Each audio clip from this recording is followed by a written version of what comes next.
The last thing Wade Fletcher needed tonight was a scratched Bentley and a soaked dress shirt, but of course, both happened in the first 10 minutes of his shift. "Dad, you forgot the juice box," came the tiny voice from the back seat of his rusted Honda Civic. Wade spun around, gripping the steering wheel.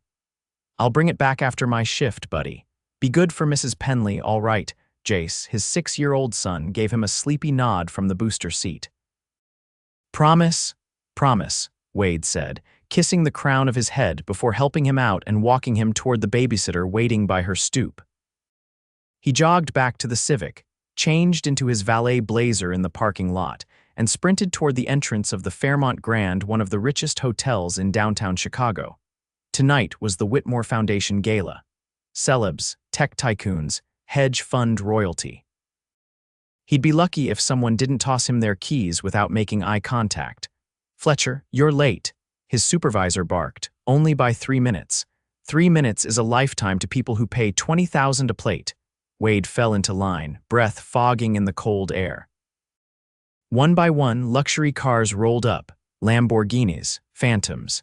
A Bugatti. He took keys, smiled, parked them like a pro. Then came a sleek black Aston Martin that purred like silk. The door opened, and out stepped an actual goddess. Her heels clicked against the pavement as she stood, tall and poised in a deep navy gown that shimmered under the lights. Her brown hair was swept up in a perfect twist, and her eyes, hazel, sharp, curious, locked on him for a second longer than necessary. She handed him the key fob. "Try not to crash it," Wade blinked. "I only crash on weekends." She laughed, an honest, unfiltered laugh that caught him off guard. Noted, name for the tag, Madeleine Novak. Of course, he'd seen her face on Forbes. Madeleine Novak, CEO of Nova Tech, youngest woman in her field to hit billionaire status. She'd built half the city's tech infrastructure, and she was currently giving him a look that made his neck hot. "Enjoy your evening," he said, breaking their eye contact. As she disappeared into the ballroom, Wade realized he was still holding her key. "Fletcher," someone shouted. "Drive the damn car." He shook it off and parked the Aston with more care than he'd ever given his own car. The rest of the night passed in a blur of engines and exhaust. But every time the ballroom doors swung open, he found himself looking for her. He didn't expect to see her again. Women like that didn't talk to guys like him. But around 10:30, when he was taking a break and sipping coffee behind the valet podium, someone cleared their throat beside him. "Got a second?" He turned. Madeleine Novak stood there, coat over her arm, heels in hand. "I needed air," Wade blinked. "You left the gala for valet coffee," she shrugged. "The donors are exhausting. You looked like you wouldn't lie to my face." He raised a brow. "That's a low bar," she smiled. "Still, you looked normal. What's your name?" "Wade Fletcher." "Well, Wade Fletcher, tell me something real, anything." He laughed nervously. I'm a single dad, my kid's 6, I work 2 jobs. And tonight I spilled coffee down my shirt and can still smell it." Her laugh came again, richer this time. "That's better than anyone in there admitting they still live off their father's money." Wade studied her. "What about you? You're what, the queen of tech?" She waved a hand. "CEO of Nova Tech. But tonight I'm just a very tired woman who doesn't want to hear another pitch deck about drones." He looked at her for a moment, then held out his coffee. She took it, sipped, made a face. "This is terrible, told you." They stood in silence for a beat, the lights of the city flickering behind them. Finally, she asked, "Why valet?" He hesitated. "I used to do construction. After my wife left, I needed something more flexible. This pays enough to keep Jace in school. And I get to keep my nights open for him. Mostly." She nodded slowly. "You're a good dad. I'm trying. I like that," she said softly, handing back the cup. "You're real." Before he could respond, her driver came around the corner looking for her. "I should go," she said, glancing at him. "But will you be here next Friday? Same time, same place." She paused, then smiled. "Then I'll see you next Friday." The next Friday she came again. This time she handed him a small brown bag with a smile. "Coffee, real coffee," he grinned. "Upgrading me already. Don't get used to it." But she stayed longer this time, 20 minutes.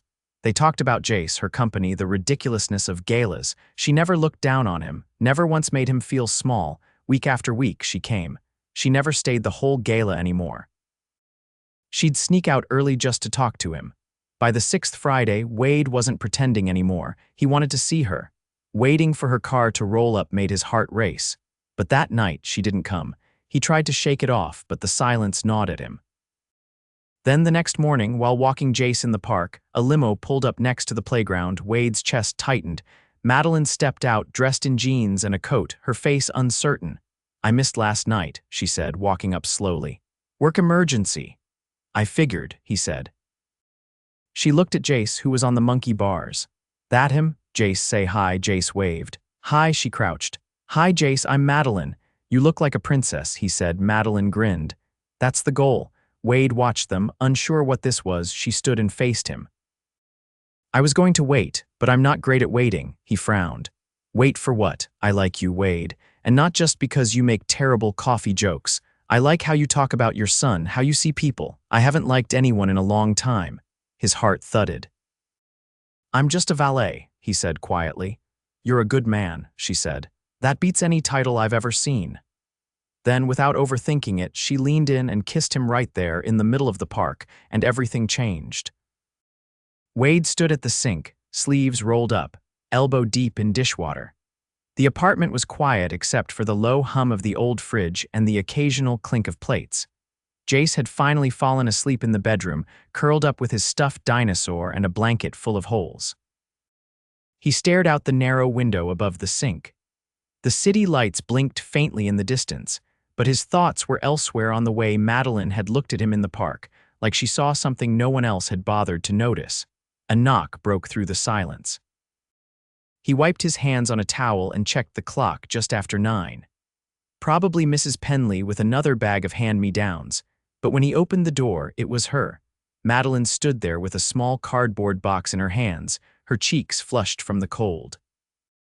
She wore no makeup, no heels this time, just a long wool coat and a soft navy scarf wrapped twice around her neck. "I brought you something," she said. He stepped aside. "You tracked me down." "It wasn't hard," she replied. "You use your real name at work, and I have a very efficient assistant." He raised an eyebrow. "Should I be worried you know where I live?" "Only if you hate banana bread." She held out the box, and he took it, peeking inside. A full loaf, wrapped in parchment, still warm. He let out a sound between a laugh and a sigh. "I haven't had banana bread since high school." "Then you're long overdue." He set it on the counter and gestured toward the couch. She sat, glancing around the small apartment with quiet curiosity. Nothing matched. Half the furniture had been picked from yard sales, but it was clean, lived in. Madeleine leaned back. "This place feels like it has a heartbeat." Wade grabbed 2 plates and a knife. "That's one way to describe it." He brought over slices of the bread and sat beside her, trying to ignore how close she was. "So," she said between bites, "does Jace always call strangers princesses?" "He's got a good eye," Wade replied. "He knows when someone's out of our league." She turned to him. "Don't say that. I'm just being honest. You think I came here because I want to be reminded of how different our lives are." He hesitated. "I don't know why you came." She looked at him for a long moment. "I've spent the last 5 years in rooms full of people who want something from me. Investors, politicians, journalists. They all play parts. I don't even know if half of them have real names. But you." She paused, then continued softer. "You looked at me like I was a person, not a commodity." He swallowed hard. "You are a person." Her voice caught just slightly. "Most people forget that." They sat in silence, the kind that wasn't awkward but thick with things neither of them had words for yet. Then Wade leaned forward, resting his elbows on his knees. "This us doesn't make sense on paper," he said. "I don't have time for games. My life's not glamorous. I'm not asking for glamorous. I've got responsibilities, a kid who needs stability, a job that barely covers rent. I can't whisk you away to Paris on a whim." She reached over and took his hand. "What if I don't need Paris?" He looked down at their joined hands, her fingers delicate but steady. "You don't know what you're signing up for." "Maybe not," she said. "But I'd rather take a risk on something real than waste another year on people who only care about what I can do for them."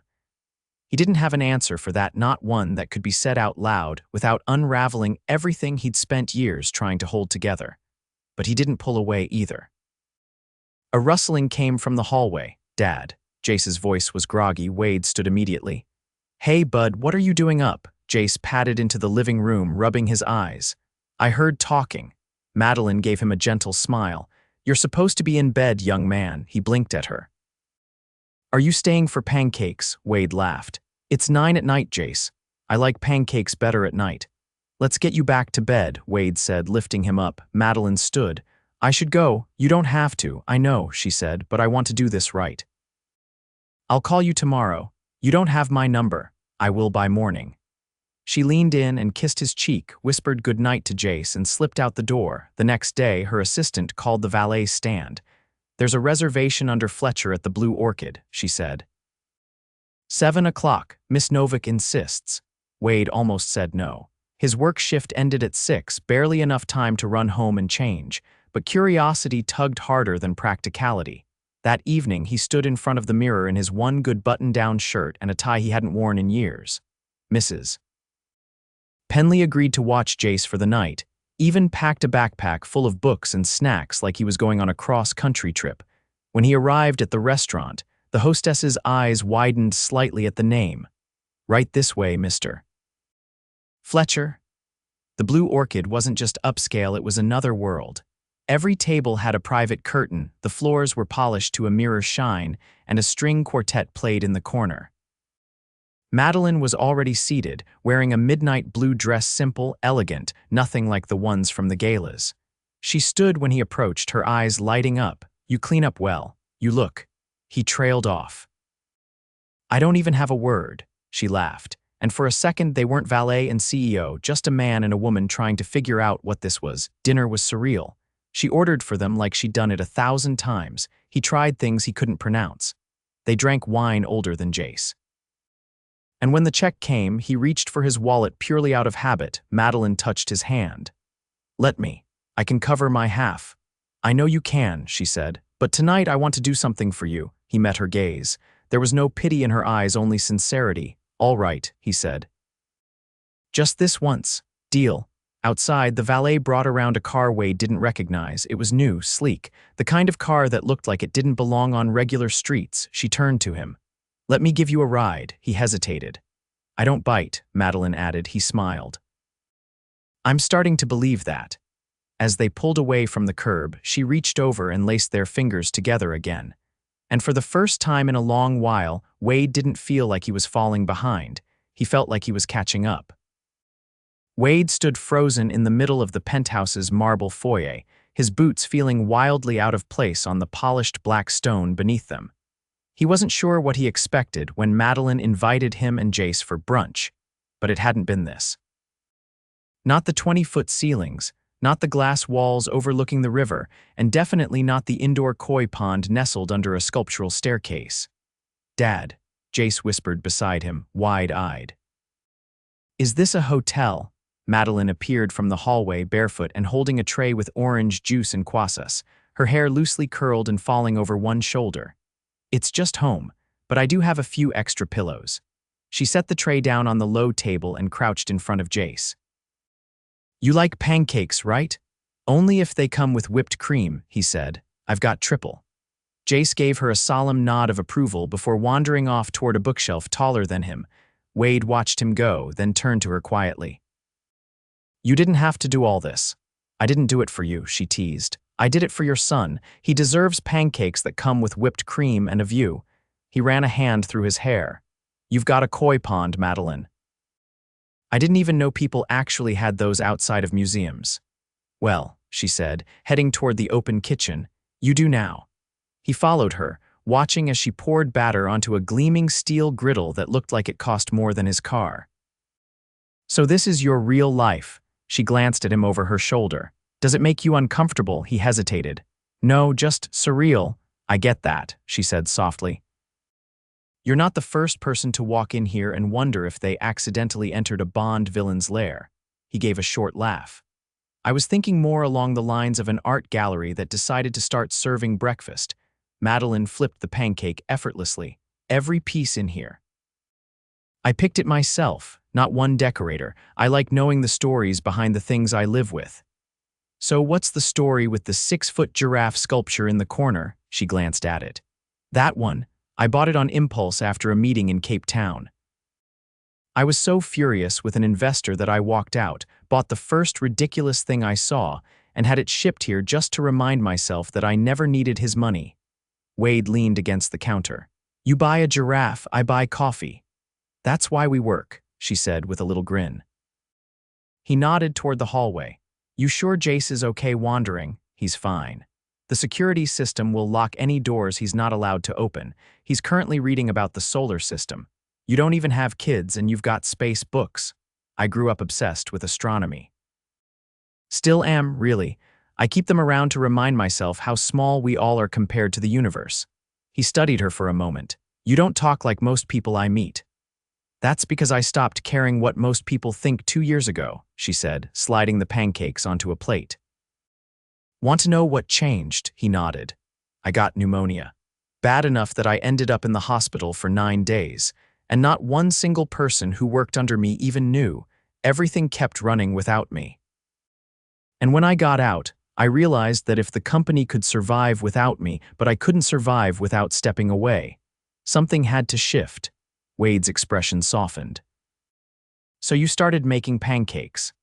I started choosing things that made me feel human again.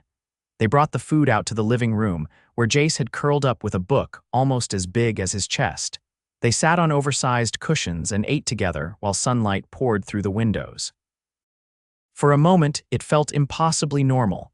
But later, when Jace was napping in the guest room and the dishes were cleared, Wade stood by the window, staring out at the skyline.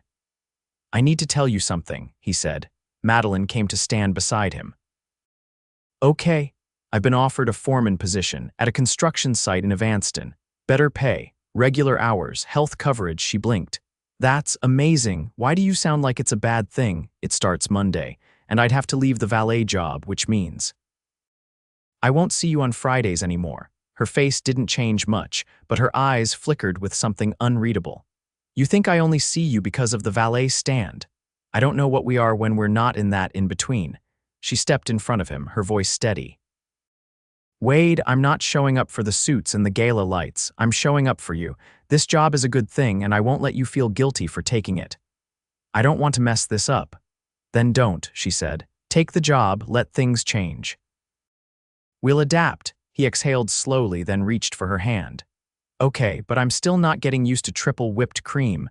Then we'll ease you in with double. They both laughed, and he kissed her there in front of the window, the city stretching out beneath them like a promise. Later that week, Wade started the new job. The hours were tough, the commute longer, but it meant being able to take care of Jace without juggling shifts. And on Tuesday evening, when he opened his locker at the site, he found a paper bag with his name on it. Inside was a sandwich, a thermos of real coffee, and a note written in elegant, looping print, "Keep building. I'm still here." He smiled, tucked the note into his wallet, and went back to work. That weekend, Madeleine invited them to a planetarium exhibit. Jace was captivated. Wade watched him press his nose to the glass of a moon rock case, while Madeleine explained the different phases of lunar travel like she'd written the textbooks herself.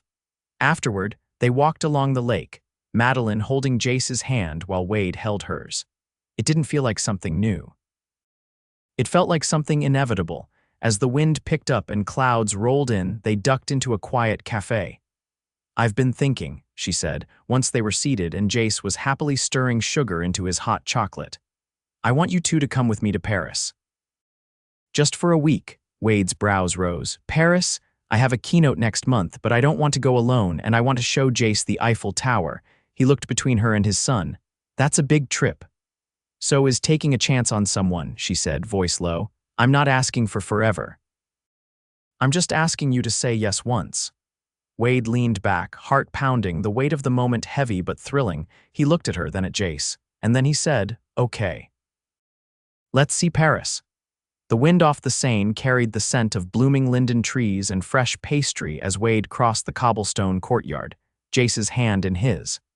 The boy pointed excitedly toward the carousel spinning at the edge of the square, the painted horses shining under the morning sun. Madeleine stood near the vendor stall, a paper cone of roasted almonds in her hands. She wore a lightweight trench coat, the belt tied casually, strands of her hair catching the light as she waved them over. Go on, Wade said to Jace, nudging him forward. The boy ran ahead and Madeleine crouched to hand him the almonds.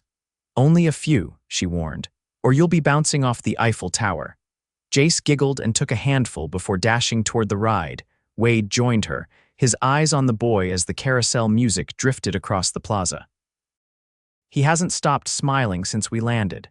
I didn't bring you both here for the keynotes," Madeleine said, "though I did enjoy seeing your face when we stepped into the hotel suite. I thought we'd walked into a presidential residence." She tilted her head. "You didn't say much. I was worried if I opened my mouth I'd swallow a chandelier." She laughed, then turned serious. "You've been quiet since yesterday." "It's a lot," Wade admitted. "I've never been out of the country. I've never stayed in a place where someone brings you towels folded like swans. You don't have to apologize for feeling out of place." "I'm not," he said. "I just don't know how to be part of this world without losing mine." Madeleine looked at him, her expression unreadable. "You think being with me means giving something up? I think blending lives like ours takes more than liking each other." "Then let's not blend," she said, her tone steady. "Let's build something new, one that includes all of it. Your son, your job, your stubborn need to pay for coffee even when I already have." Wade's lips twitched. "You've got a good memory." "I've got good priorities," she replied, "and you're one of them." They stood in silence for a moment, watching Jace wave from the carousel as it spun. Then Wade said, "You're due at the conference soon." "I gave up my panel spot," he turned to her. "What?" "I told them I had something more important to do." "Madeleine, that was the entire reason you came," she shrugged. "It was a reason, not the only one. I've spent years chasing every opportunity to prove I belonged in boardrooms full of people who already decided I didn't. But this, being here with you two, watching Jace discover a new city, eating crepes on a park bench, this is the first time I've felt like I'm not performing." He exhaled slowly. "I didn't expect you to say that. I didn't expect to mean it." They walked toward the carousel together, the conversation lingering in the space between their steps. When Jace hopped off, cheeks flushed and hair windblown, Madeleine caught him in a hug before he could tumble over. "Can we go see the tower again?" he asked. "We'll go," Wade said, ruffling his hair. "But first, we're stopping at that bakery you liked. I saw a chocolate tart in the window with your name on it." The boy's eyes lit up. "Yes." As they headed down the quiet street, Madeleine slid her hand into Wade's. "I've been thinking about something. Dangerous," he teased. "I know." She squeezed his fingers. "I want to offer you something." "Is this going to involve a giraffe statue?" "No," she said, smiling. "But it does involve a new position opening soon. At Nova Tech." He slowed. "Madeleine, hear me out. It's not charity. It's not a handout. You've got experience managing teams, balancing chaos, and making things happen under pressure. We're launching a new infrastructure expansion, something that needs someone with real-world grit. Someone who knows how to lead, not just sit behind a desk. I've never worked in tech. You've worked with people. That's a start. And you won't be alone. We'll train you, fully paid, benefits. A flexible schedule that lets you be present for Jace." He looked at her, uncertain. "This changes everything." "It changes what needs changing," she said. "Not who you are." Wade looked down the street where Jace was peering into a bakery window. "And if I mess it up, then we figure it out together." She paused.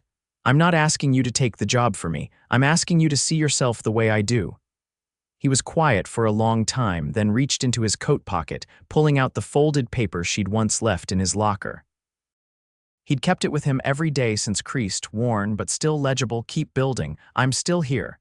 "You meant that, didn't you?" he asked. "I still do." Wade looked at her, then nodded slowly. "Okay, I'll take the meeting. But I'm still paying for dinner tonight." "We'll see," she said, her eyes dancing. That evening, they dined on the terrace of a quiet restaurant tucked along the river. Jace fell asleep mid-dessert, curled against Wade's side while Madeleine stroked his hair absently. The waiter brought a small velvet box alongside the check. Madeleine blinked. "That's not mine." Wade reached for it. "It's mine." She stared as he opened the box to reveal a simple gold ring, its edges smooth, timeless. "I told myself I wouldn't do this until I felt like I could offer you more than just a promise," he said. "But then I realized the promise is the most important part. Wade, I can't give you palaces or legacy foundations, but I can give you honesty, loyalty, a life built on something real." I love you, Madeleine Novak, and if you'll let me, I want to build the rest of my life with you. She didn't speak right away, and then her eyes filled not with shock but something deeper. You think I care about palaces? She whispered. I love you because you brought your son pancakes on your day off, because you treat people with dignity, because you never once asked me to be less than everything I am. She took the ring and slid it onto her finger. Yes, she said. 1,000 times yes. They sat there, stars beginning to blink awake above the river, a boy asleep between them and the future stretching open like a sunrise. And when they returned to Chicago days later, it wasn't as a billionaire and a valet, it was as a family together. The scent of sawdust and fresh paint clung to Wade's flannel collar as he stepped back to survey the final beam installation. The new Nova Tech Innovation Center was nearly complete, 3 floors of sleek, glass-wrapped design, built in the heart of the city's South Loop. What once had been a shattered, abandoned lot was now a place of promise, of progress, of second chances. Looks good, boss, one of the crew called out from the scaffold. Wade gave a slow nod, eyes on the steel framework that would soon house labs, classrooms, and community programs. He hadn't just supervised the construction, he'd shaped the rhythm of it, from blueprints to brickwork. It had been 6 months since he'd stepped into Nova Tech's world as project director. 6 months since he'd stood on a Paris terrace and asked the only question that had ever truly mattered. And every day since, Madeleine had made the answer feel like gravity constant, grounding, and impossible to ignore. He pulled off his gloves and checked his watch. It was nearly 5. He jogged down the scaffolding with practiced ease and headed for the Nova Tech SUV parked at the edge of the site. The engine purred to life as he pulled away, the route home winding past the lake, where the skyline shimmered in the late autumn haze. When he stepped through the front door of the new house, modest by Madeleine's standards, but spacious, sunlit, and theirs, he was greeted by the sound of piano chords echoing from the living room. He found them there, Jace, perched on the bench beside a tall man in a tuxedo, his small fingers pressing keys with exaggerated drama while the man played the real melody. Madeleine stood nearby, arms crossed, laughing. "Did we hire a concert pianist and forget to tell me?" Wade asked, setting down his tool belt. Madeleine turned, already stepping toward him. "This is Anton. He's part of the quartet playing the Gala tonight. He came early to rehearse but got roped into playing movie themes with your son." Jace spun on the bench. "He knows the theme from Space Explorers. The original one." Wade leaned down and kissed his son's head. "That's impressive." Anton, clearly amused, rose from the bench. "He's got a good ear." "And excellent taste," Jace beamed. "I told him I'm going to be an astronaut or a paleontologist, or both." "Ambition," Madeleine said, walking toward Wade. "Definitely inherited." She kissed him softly, fingers brushing the edge of his jaw. "You're late. Blame the final beam," he said. "It didn't want to cooperate." "Neither did my hair," she replied, tugging lightly at the curled ends. "But I think we both won." Wade glanced at the garment bag hanging near the stairs. "That the dress? You'll see it soon enough." He reached for her hand. "You sure about tonight?" She tilted her head. "You mean the gala I personally designed from the ground up, featuring Nova Tech's biggest philanthropic initiative in a decade? I mean the fact that this time you're not attending alone." Her expression softened. "That's the only part I'm sure of." Upstairs, after Anton left and Jace was settled with his favorite babysitter, an astrophysics student Madeleine had found through a university mentorship program, Wade changed into the tux she had waiting for him. The jacket fit better than anything he'd ever owned. The silk-lined collar, the hand-stitched cuffs, Madeleine hadn't just picked it. She'd had it tailored for him. When he came down the stairs, she was already waiting by the mirror, slipping into earrings that glinted like frost against her skin. He stopped short. The dress was silver, fluid, and caught the light with every movement. It hugged her figure like it had been made for no one else. But it wasn't just the gown. It was the way she stood, powerful, poised, and entirely herself. She turned slowly. "Well, I keep thinking I've seen you at your most beautiful," he said, "and you keep proving me wrong." She crossed the room, heels silent on the hardwood. "You look like the man I always knew you were." They left under a sky of deep violet, the car gliding through the city as the gala buzzed to life. When they arrived at the rooftop venue, a glass-domed space aglow with chandeliers and trailing lights, flashbulbs popped from the press. But this time, Madeleine didn't walk the carpet alone. Wade's hand was steady in hers, his presence beside her quiet but certain. Inside, guests turned. Not out of shock by now, the city had grown used to seeing them together, but with something closer to admiration. The woman who'd built an empire from code and courage. The man who'd raised a son with grit and heart. Together, they didn't just make a statement, they rewrote it. As the music swelled and speeches began, Madeleine took the stage. "I used to think success was measured in numbers," she said, her voice clear. "In equity, in valuation, but I've learned that real value isn't found in ledgers, it's found in moments, in people. In the courage to let someone in, even when the world tells you your guard is your greatest asset." She looked toward Wade then, her gaze unwavering. "Tonight, we launched the Nova Tech Community Futures program dedicated to building schools, mentorships, and safe spaces for families who deserve opportunity, not just access. It's for the dreamers, the builders, the people who show up, even when no one's watching." Applause erupted. But Wade didn't hear it. He was too busy watching her, pride rising in his chest like something alive. Later, as guests danced and champagne flowed, she found him near the balcony. "Want to disappear for a minute?" she asked. They stepped outside, the city stretching before them in a sea of gold and steel. She leaned into him. "Remember our first night talking? You were in that scratchy blazer. I was hiding from donors. I remember thinking you were the most out-of-reach woman I'd ever met. And now," he pulled her close, "now I know better." She rested her head on his shoulder. "We built something, didn't we?" He nodded. "And we're not done." They didn't need more words. Not with the way her fingers curled into his. Not with the way the skyline shimmered like a promise, not a prize. Months passed. The Innovation Center opened with full enrollment. Jace started science club and insisted on wearing a tie to school every Wednesday.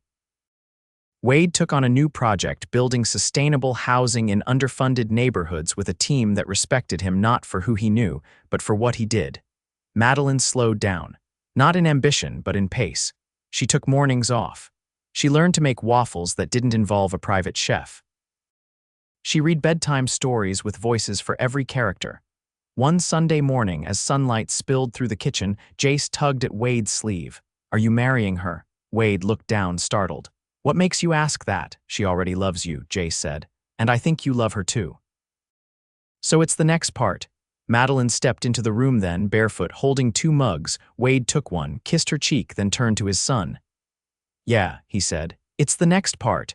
And a month later, in a garden behind the new center, a wedding happened. No press, no flash. Just vows under a canopy of lights, laughter from the children they'd helped, and a kiss that promised everything they hadn't yet said. Madeleine Novak became Madeleine Fletcher, and it didn't change who she was. It just made her story fuller. Their home became a place of music, messes, and midnight pancakes. And when they lay in bed at night, hands entwined between them, they didn't speak about balance or worth. They spoke about tomorrow. Because now they had all the time in the world, together.